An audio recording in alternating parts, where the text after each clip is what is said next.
मेरी समझ ये है कि कोई ब्रांडिंग ऐसे ही नहीं हो जाती है। अगर अगर किसी कॉलेज या किसी व्यक्ति की साख है तो वो साख न तो रातों रात बनती है, न हवा में बनती है।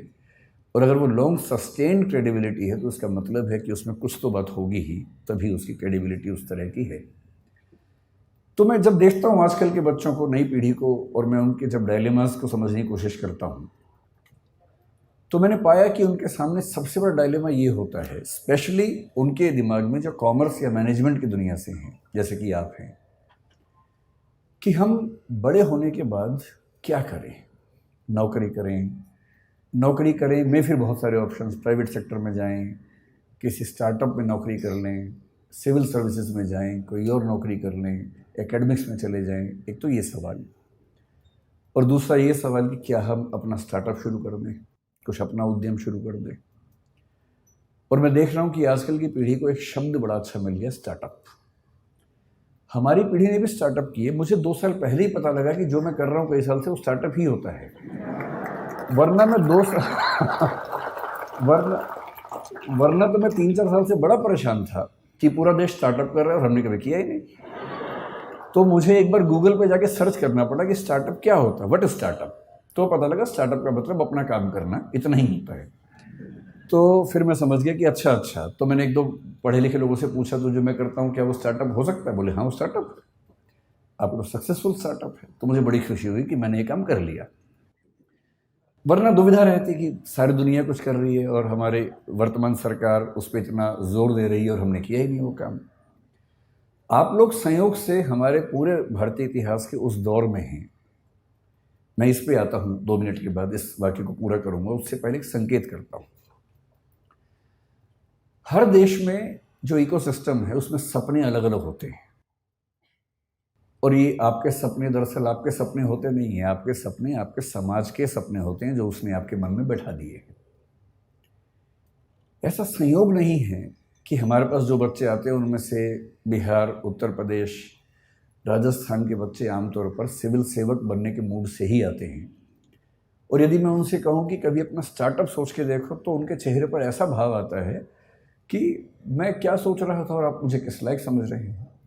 क्योंकि उनको जो वैल्यू सिस्टम है जो सोसाइटी ने दिया है वो सिविल सर्वेंट बनने का ही है। उनके लिए उससे बड़ा कोई सपना है नहीं।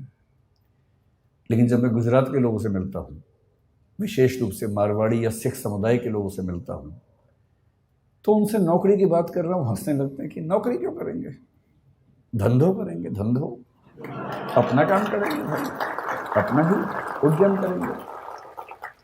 सारा खेल वैल्यू सिस्टम का है। हम उस समाज के लोग हैं जहां ज्यादा पैसा कमाने का सम्मान ज्यादा नहीं है।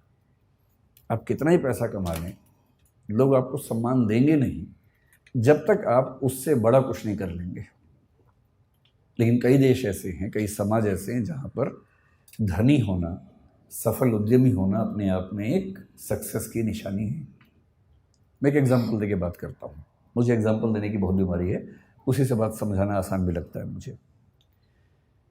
मैं अभी करीब 12-13 दिन अमेरिका में रहा। मैं 5 विश्वविद्यालयों में गया सिर्फ उनका सिस्टम समझने के लिए। उनमें से 2 में मुझे निमंत्रण था, 3 में मैं बिना बोले पहुंच गया कि मैं देखना चाहता हूं कि कैसे आप लोग काम करते हैं। तो वहाँ के कुछ स्टूडेंट्स, कुछ प्रोफेसर से परिचय था, तो उनके साथ मैंने पूरा विश्वविद्यालय देखा, समझा, कुछ बच्चों से मिला, उनके सपने पूछे, उनके पढ़ने का तरीका पूछा, प्रोफेसर से पढ़ाने का तरीका पूछा।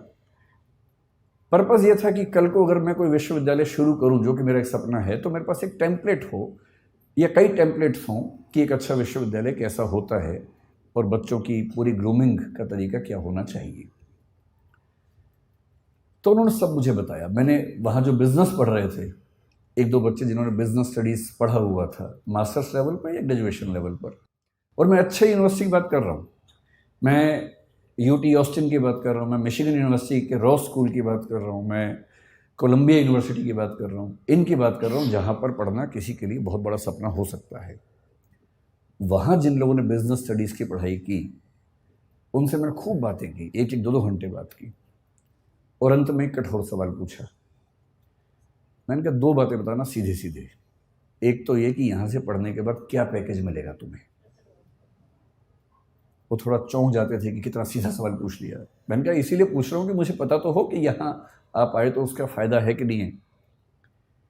तो उनमें से कुछ ने, मैं स्पेसिफिक नहीं होऊंगा क्योंकि उनकी प्राइवेसी का मामला भी है, एक दो लोग जो मास्टर्स में काफ़ी अच्छे लेवल पर थे, पूरी स्कॉलरशिप पर गए हुए थे, उन्होंने बताया कि सर हमने जो यहाँ खर्च किया है, मतलब जो बिना फेलोशिप वाले लोग खर्च करते हैं, वो करीब भारतीय करेंसी में 1.5 से 2 करोड़ रुपए के बीच का खर्चा हो जाता है 2 साल की पढ़ाई करने का।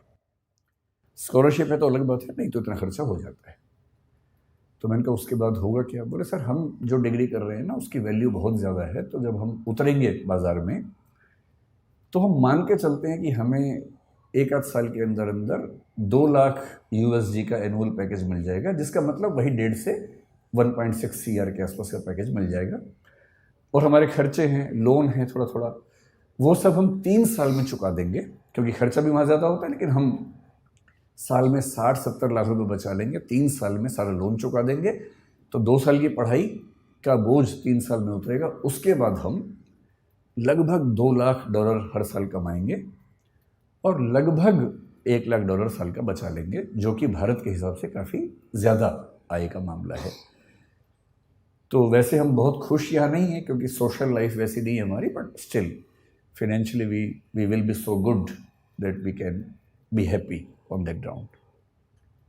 तो मैं उनसे बहुत प्रभावित हुआ। मैंने कहा वाह क्या बात है, आप खूब सफल हों, अच्छे उद्यम करें, और जैसे जैसे आगे बढ़ेंगे फिर तो पता नहीं क्या होने वाला है, बाद में 2 लाख से बढ़ के 2.25 होगा, 2.5 होगा। मैंने कहा सीधे बताओ कि 20 साल बाद कितना होगा?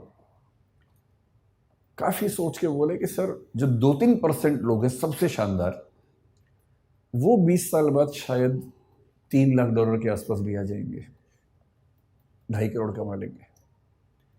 मैं बड़ा खुश हुआ। मैंने कहा चलो भारत का हर बच्चा वहाँ जाके करोड़पति हो जाए, इससे बड़ी खुशी की क्या बात है।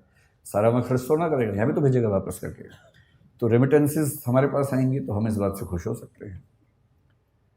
फिर कल मैं न्यूयॉर्क में था, तो वहाँ से जब मैंने टैक्सी पकड़ी JF कैनेडी एयरपोर्ट के लिए, तो मेरी आदत है कि मैं जब टैक्सी में जाता हूँ तो जो टैक्सी ड्राइवर है उससे खूब गप्पे मारता हूँ, आधा 1 घंटा, वो पक जाता है मुझसे बात करते करते। तो मैंने उसको पकड़ लिया। ये जो बच्चा था, अच्छा अमेरिका में टैक्सी चलाने वाला आपको अमेरिकन तो आमतौर पर नहीं मिलेगा, 10 में से 1 मिलेगा, बाकी 9 विदेशों के लोग मिलेंगे जो ग्रीन कार्ड पे हैं या वर्क वीज़ा पे हैं और अपनी रोजी रोटी वहाँ कमा रहे हैं। लेबनान के मिलेंगे, कुवैत के मिलेंगे, और जो मुझे कल मिला काजिकिस्तान का, हाँ काजिकिस्तान का मिला, ताजिकिस्तान का सॉरी मिला। प्यारा सा बच्चा था। मैंने उससे उसका नाम पूछा, अच्छा सा नाम था पर मुझे याद नहीं है क्योंकि नाम कुछ अलग किस्म का था। अगर आपको बहुत शौक है तो मैंने नाम नोट कर लिया था, मैं नोट कर लेता हूँ खटाक से, ताकि मैं बाद में केस स्टडी की तरह उसे कहीं कोट कर सकूं, क्योंकि मेरा काम ही ये है कोट करना जगह जगह जाके। तो मैंने देखिए, मैंने एक नोट बना रखा है, टेकअवेज ऑफ USA ट्रिप 2023।